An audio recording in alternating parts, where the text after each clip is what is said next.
Over the last several years, we've witnessed the late-night talk shows across all the major networks absolutely plummet in the ratings. And it didn't matter which show it was, whether it was Jimmy Kimmel's, Jimmy Fallon's, Stephen Colbert's.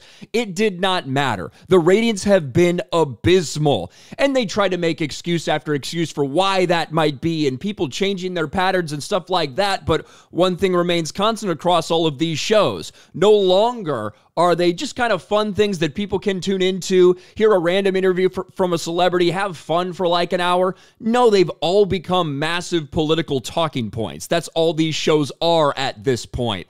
And one of them is now coming to an end in a kind of shock announcement. Shouldn't be shocking considering the diminishing returns they've seen in the terrible ratings, but just the fact that it came out the way that it did. CBS is canceling The Late Show with Stephen Colbert, citing financial decisions. Keep in mind, this is not just, oh, we're moving off Stephen Colbert, somebody else is going to come in.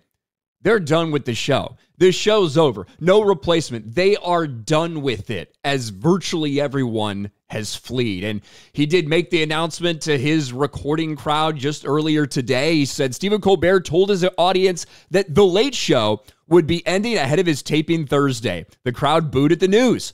I share your feelings. It's not just the end of our show, but it's the end of The Late Show on CBS. I'm not being replaced. This is all just going away. It's a fantastic job. I wish someone else was getting it.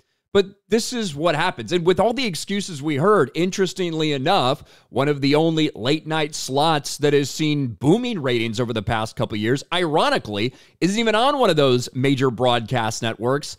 It's on Fox News, right? It's on Fox News. And that's Greg Gutfeld. Now, like it or don't like it, whatever you want, they're providing an alternative to all of this stuff that you see out there from every one of the other late night shows. And they've seen a boom in ratings. They are beating them despite being on cable and have been for years. And are there other factors at play? Are people changing their watching habits, what they decide to watch? Certainly those things are at play. But when you combine those things, when you combine streaming, when you combine social media, when you combine all this stuff with the reality that all people like Stephen Colbert and Jimmy Kimmel have done for years and years is present one political talking point, one political side, time after time, show after show, the general audience, they got sick and tired of it. They got sick of being lectured about vaccines. They got sick of the constant Trump derangements. And they got sick of all of that.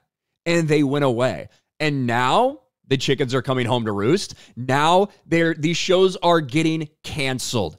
I would guess this is only the first of many. And you're talking about decades and decades worth of runs for some of these late night talk shows that are now going to end because this is what the host decided to do with them, decided to make them. Just a couple days ago, Stephen Colbert was joking about the big financial settlement that CBS was forced to make with Trump. Well, maybe they decided they need to cut that money from somewhere, and it might have been him. I think the last show they're doing, it's going to go through the rest of the year. I think it's ending sometime in 2026. I think May of 2026, it's going to be over. But that's it. Financial decision. Probably a good financial decision, because no one's tuning in these late night talk shows anymore. What do you guys think about this? Let me know what you think in the comments section below. Smash a like button, subscribe to the channel, ring the bell for notifications, share this video out there. I'll talk to you later.